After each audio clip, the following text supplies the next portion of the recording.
নমস্কার বন্ধুরা, কেমন আছেন আপনারা সবাই? আশা করি সবাই অনেক ভালো আছেন। সুদীপ্তা সিম্পল লাইভ এই চ্যানেলটিতে আরও একটি নতুন ব্লগে আপনাদের সকলকে জানাই অনেক অনেক স্বাগত। সারা দিন সকাল থেকে বৃষ্টি মোটামুটি হয়েই চলেছে, থামছেই না। আর আপনারা বোধহয় যারা আমার ব্লগ আগে দেখেছেন তারা হয়তো জানেন যে আমার বাড়ির সামনেই নদী, একদম নদীর কাছেই আমাদের বাড়ি। তো নদীর জলও তো বেশ ভালোই বেড়ে চলেছে, জানি না কি হবে। তো আমাদের বাড়ি থেকে আরও গ্রামের দিকে যেগুলো জায়গা সেগুলো তো প্রায় ডুবেই গেছে। আর এই যে সকালবেলা আমি টিফিন করে নিলাম, চানাচুর, ছোলা সেদ্ধ, মুড়ি, চা, এগুলো খেয়ে নিলাম। তো এখন ছেলেকে একটু পড়াবো বলে আর ওর প্রশ্ন কয়েকটা তুলে দিচ্ছি, পড়াচ্ছিলাম। এটা প্রায় এখন বাজে সকাল 9টা হবে, কারণ সেই দিন আমার একটু দেরি হয়েছিল। আর আমাদের এখানে জল বাড়লে, মানে নদীর জল যদি বেড়ে যায়, তাহলে কি হয়, এদিকে মানে ইলেকট্রিকেরও খুব প্রবলেম হয়, এবং জল মানে যে পৌরসভার যে জল আসে সেটারও খুব প্রবলেম হয়। তো আজকে জলটা একটু দেরি করেই দিয়েছিল, জলটা ভরতে একটু টাইম লাগলো, সেই কারণে স্নান করতেও দেরি। যাই হোক, ওদিকে ভাতটা আমি বসিয়ে দিয়ে চলে এসেছি, ছেলেকে প্রশ্ন তুলে দেওয়ার আগেই ভাতটা বসিয়ে দিয়ে চলে এসেছি। আর এই দেখুন আমাদের বাড়ির সামনে যে মাঠটা ছিল সেই মাঠটা কিন্তু পুরোটাই ডুবে গেছে। আর ওই যে দূরে গাছটা দেখছেন, ওই গাছটা দেখুন কতটা ডুবে গেছে। আবার যখন আরও জল বাড়ে ওই গাছটার কিন্তু ওপর দিয়ে জল যায়।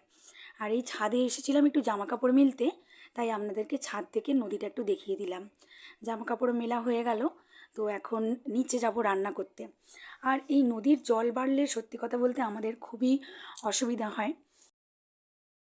আমাদের বাড়ির সামনেটা অনেকটাই উঁচু, তো সেই কারণে মানে আমাদের চারিদিকে, মানে আমাদের বাড়ির পেছন দিকের বাড়িগুলো বলুন বা রাস্তাগুলো, সেগুলো কিন্তু সব ডুবেই রয়েছে। তারা মানে ওখানকার যে লোকেরা তারা কিন্তু ডোঙা ব্যবহার করে যাতায়াত করে, নইলে কিন্তু যাতায়াত করতে পারে না।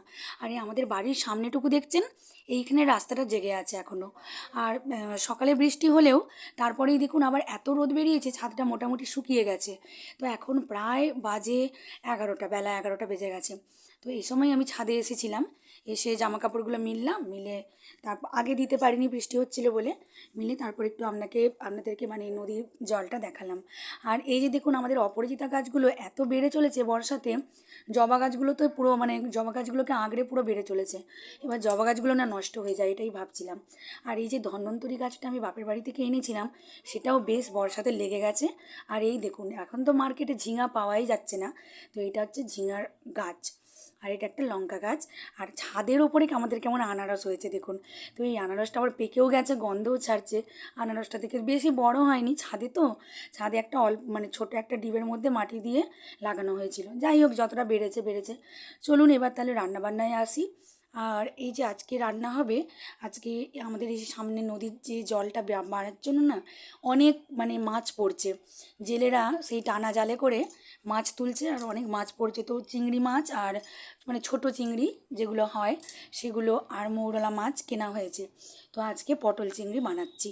এই যে এই চিংড়ি মাছগুলো, তো আলু আর পটলটা আগে ভেজে নিলাম, ভেজে নিয়ে তারপরে যে চিংড়ি মাছগুলো ভেজে নিচ্ছি এখন।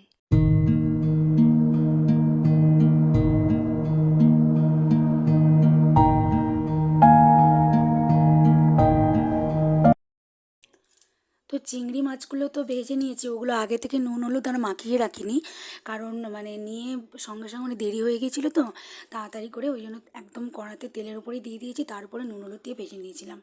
তো এখন এই তেলের মধ্যে দিলাম জিরে ফোড়ন আর তেজপাতা, আর একটু পেঁয়াজ দিয়ে দিচ্ছি, আর আদা বাটা আর জিরে গুঁড়ো, ধনে গুঁড়ো, যা যা লাগে আর কি মশলা। আর টমেটো ছিল না, তো সেই কারণে বিনা টমেটোতেই করতে হলো। আদা বাটা আর একটু রসুনও দিয়েছিলাম, এই যে রসুন, পেঁয়াজ কুচি, আদা আর লঙ্কা গুঁড়ো, ধনে গুঁড়ো, জিরে গুঁড়ো, হলুদ গুঁড়ো। তো এই দিয়েই করেছিলাম পটল চিংড়িটা। আর শেষে একটু গরম মশলা দিয়ে নামিয়ে নিয়েছিলাম। এই যে মশলাটা দিয়ে দিলাম, আদার সাথে মানে সমস্ত মশলাগুলো মিশিয়ে রেখেছিলাম একটু জল দিয়ে, তো সেইটাই এখন দিয়ে দিলাম। টমেটো ছিল না বলে টমেটোটা আর দেওয়া হয়নি। যাই হোক, তরকারিটা ভালো করে কষানো হয়ে গেছে, আর এখন একটু অল্প জল দিয়ে এটা আর একটু ফুটিয়ে নেবো, আর শেষে গরম মশলা দিয়ে নামিয়ে নেবো। তো এই যে আমার পটল চিংড়ি কমপ্লিট। তো কাদের কাদের এরকম পটল চিংড়ি খেতে ভালো লাগে আপনারা কিন্তু কমেন্টের মাধ্যমে জানাবেন।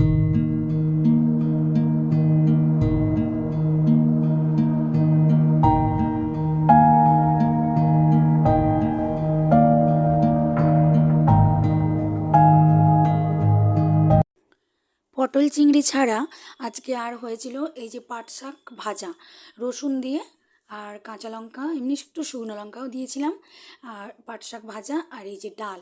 এই ডালটা হয়েছিল কিন্তু মুসুরির ডাল নয়, এটা হয়েছিল মটর ডাল। তো মটর ডাল, পাট শাক ভাজা আর আলু পটল চিংড়ি। তো এই আজকের মেনু হয়েছে, আর সঙ্গে ছিল পাকা আম।